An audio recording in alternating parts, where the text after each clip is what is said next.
Also, we're in Donnybrook. That's like an hour and a half away from the University of Melbourne on the train. How is a student cap in the city going to help someone buy a house out here?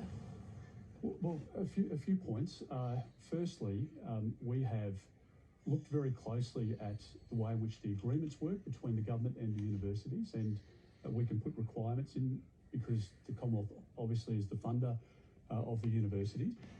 In relation to the travel time that you raise, an hour and a half. If you're spending an hour and a half in a car, even a little Mazda 2, or if you've got a big...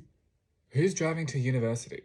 Everyone that I knew that went to university, almost all of them caught public transport, whether that was the train, the bus, both. Hardly ever would someone drive all the way into university.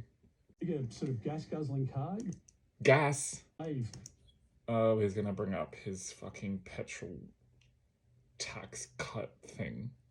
Well, hang on, I'm just talking about petrol. You raised a very good point of how good our petrol policy is. Not once did she bring up petrol.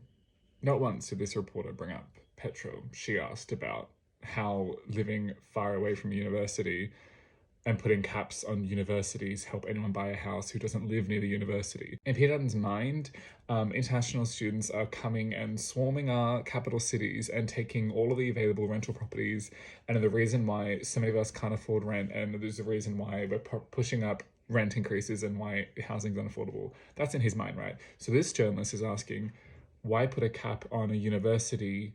How is that going to help people, young people who live an hour and a half away from that university? Because international students wouldn't live that far away from the university.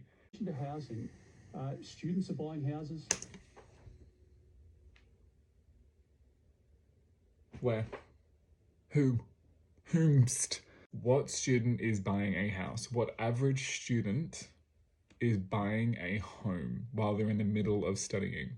Maybe students like him, because when he was 19, he could start buying property, but not for the rest of us.